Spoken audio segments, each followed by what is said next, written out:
Emotion is the indicator of the vibration. We don't want you to say it's doubt and fear that's holding you back. The feeling of doubt and the feeling of fear is the indicator of the thoughts that are holding you back. In other words, seeing it and feeling whole with it and not feeling any sympathy or empathy about some plight, but instead being forward looking toward the well-being that you're seeking. And so things are always working out for you. And the thing that hangs humans up is that you have a desire. You know what you want, but you don't know how or where it's going to come about. And so you let those factors that you don't know the answers to be too active in your vibration, which introduces the resistance into the situation. You know, you can accomplish more toward anything that you want by daydreaming than by getting real and setting goals. All things are possible. You can be or do or have anything that you want. The age factor is not a factor, except that humans think it is. But a human who doesn't think that the age is a factor, it would not be easy to be a human that doesn't factor in what almost every other human factors in, but you could do it. So we want to say, if any desire is strong enough, and by that we mean dominant enough, by that we mean not contradicted by beliefs that are constantly pounding away at it, then any desire can come about. It just does not matter. This is how it goes. So you have this desire, but you have beliefs that mute the desire. You have a desire, but you have beliefs, because your beliefs are based upon what is happening, where your desire is based upon what you want and what's in your vortex. And so your beliefs are the things that mute your desires. And so most humans don't have really pure desires. You've got desires that are muted because a belief is just a thought you continue to think, and a desire is a thought that you think too. So if you're giving some airtime, so to speak, to your desires, that's wonderful. But if you're giving equal or more airtime to a belief that is in contradiction to the desire, then the mix of your vibrations is the way your life plays out.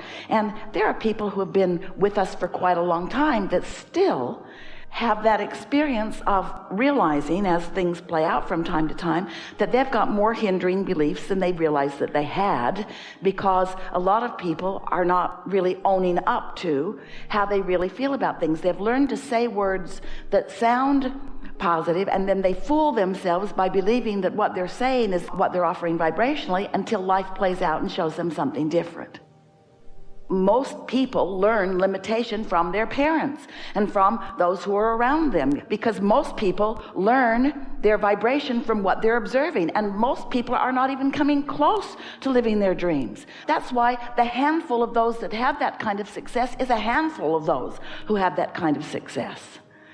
You see, creation is so simple that it makes you all annoyed, because conceptually it's simple, but in practice you've got some resistance to release. And so our message to you is some version of this. In any moment we're doing one of two things. We're either speaking to you in a way that helps you release resistance, in which case you'll move toward what you want more easily, or we're speaking about focusing upon what you want, in which case you'll move toward what you want more easily. And so sometimes, because of the way you feel, it's better to just try to release the resistance. And that's when we say, just go general. We get it that life has caused you to believe what you've been witnessing. We understand that what you're seeing around you physically, and the statistics that you've gathered and the results that you've been living, are why you believe what you believe. But we also know that that's a regurgitation of life. That's a reaction to life. That's not the deliberate creating that you came here to do. In that case, you and everyone else who's doing it, which includes almost everyone else, you are letting the resistance of your time and space inhibit you and prevent you from what you want. The very resistance that gave birth to your desires, you're now using against the desire. And we want you to put step 1, 2, 3 in their proper order. We want the contrast or resistance that you feel to be the reason that you ask for more, that gives birth to the new idea. And then source energy gets all over the new idea, focuses unequivocally on the new idea, and never for a moment does not believe that you can be or do or have whatever it is that your life has caused you to ask for. Here's the thing about desires, and we might as well be the ones to break the news to you. Your desires never stop being your desires. You can resist them by not letting them flow. You can get weary of trying for something that you can't move on, but we want you to know that the only reason anybody's not moving in the direction of their desire is because that's not the direction they're looking. Most people are so busy telling the story of what was, or even the story of what is, that they hold themselves in a vibrational frequency that doesn't let them have the satisfaction of moving in the direction of their desire. Satisfaction doesn't come only when you move in the direction of your desire and get all the way there. Satisfaction comes in the moment that you begin moving in the direction of your desire. When you stop swimming upstream is when satisfaction begins to come. When you start swimming with the flow. And this is what we want to make so clear with every word that Esther can find to match the vibration that we're offering, is that because you've already put it into your vortex, and your vortex is spinning with the power of the universe, and law of attraction has already gathered the cooperative components, and everyone who is non-physical and adoring you and rooting for you is calling you toward what you're asking for. That's a really powerful stream that really is the path of least resistance. And when you let go of doubts and fears, when you let go of the thoughts that bring the doubts and the fears, then you have the satisfaction of moving in the direction of it. And so you're not going to get any encouragement from us to give up on something you want. Jerry always said, as he was coaching people in financial matters, put your basket out far enough that if you hit it, it's going to thrill you, but not so far that you don't think you can. Esther sat ready to come to play with you today and did her segment intending, wrote it out. We're going to have so much fun in there today. And we're going to have new discussions. And we're going to take old discussions, this is an old one, and we're going to talk about it in new ways. And people are going to feel the clarity of the new place. In other words, she just took great delight in her segment intending daydream about what was going to happen in here even before it happened. Not as a prediction and not as a creation, but because those thoughts felt so good to her, she wanted to think them. This is a new segment. What do I mean? I'm going to get in my vehicle, it's a new segment. Or I'm answering the telephone, it's a new segment. Or I'm placing a call, it's a new segment. Anytime anything changes from one moment to the next, it's a new segment. And the more of those that you can stop in a realization that it is a new segment that might ask from you more focused clarity about what you prefer from the segment, then the more efficient you are at segment intending. We've been talking about segment intending for a very long time, but today we're talking about segment intending with the umbrella important understanding of that's the way you get out ahead of things. And so we're saying you've been trying to get too far out ahead of things, further out ahead of them than you can believe. And so in the moment that you activate an end of a stick, when you pick up a stick, let's say the stick you picked up is money. This is a good discussion. Let's say the stick you've picked up is the money stick. And on one end of it is abundance, and on the other end of it is lack of abundance. And you're somewhere on that stick. And the reason that you are where you are on that stick is because of the way life has touched you and the way you have responded to it. So you have vibrational patterns of thought, or what we call beliefs or expectation about money. So when you set a goal about money, so you activate the stick, you pick up the stick about money, you don't just go to the end where you want to be, you go to the place where you are. You've activated it where you are. It's where you last left it, you see. You can't be other than where you are. You can't all of a sudden say, I want to believe differently than I do. Life is blending from what you have lived to what you are living to what's coming next. We just want you to be aware of this blending. And if you will consciously acknowledge the blending and make a decisive determination, I am where I am, I'm going to look back less and I'm going to look forward more, and I'm going to do a better job for me of segment intending. I'm going to say more of the things that I want. So you get in your automobile.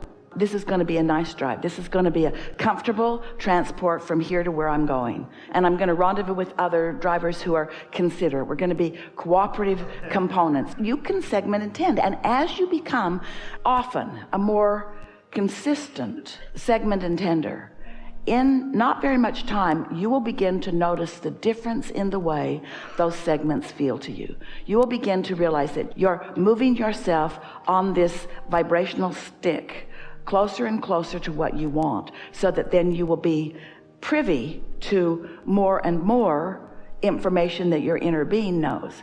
Your inner being knows what your path of least resistance is. Your inner being doesn't say, oh, you've got so much resistance. We wish you didn't have so much resistance. We're going to try to help you through your resistance. Your inner being doesn't even acknowledge that resistance is a negative issue, because your inner being knows that contrast is such a positive thing. Your inner being just knows that where you are and where you are wanting to be, that there are paths that are easier for you and paths that are more difficult for you, and your inner being is always calling you along the easiest path, the path of most allowance, or the path of least resistance. But humans, you're so busy wanting to prove worthiness or be right or defend where you are or justify what you've been doing, that you don't let yourself find the path of least resistance easily. Society as a whole will criticize you. Think about it. The majority of people that you know or that you bump up against or that you hear dialoguing through media and so forth, so many people talk smack about people who have money while every one of them wants more money. Talk about a contradiction in vibration. The very thing that they want, they are condemning all day, every day, because they are trying to justify where they stand in the absence of what they want by talking about it as if it is wrong. Well, that's not going to get anybody to where they want to be, you see? We want to demonstrate something we've been doing that people are appreciating it. So you're moving along in your vehicle. We were discussing an occupation with someone not long ago, and she used the word vehicle, the vehicle meaning her current way of earning money. She referred to it as a vehicle. So we took the literal meaning of a vehicle and put it into this analogy. So you're moving along in your vehicle, whatever it is, and it's getting the job done. But there are things missing in it that you would like, but it's getting the job done. And so you're feeling satisfaction, eager for more, but satisfied with what is. But after you live some life, and you're asking for more and asking for more and asking for more. Now, what you're asking for is way over here, but you're nowhere near that vibrationally. Not just you. We're talking about this is a theoretical offering. But you're asking, and because you're asking for it, because life is causing you to ask, even not with your words. When you know what you don't want, you know what you do want.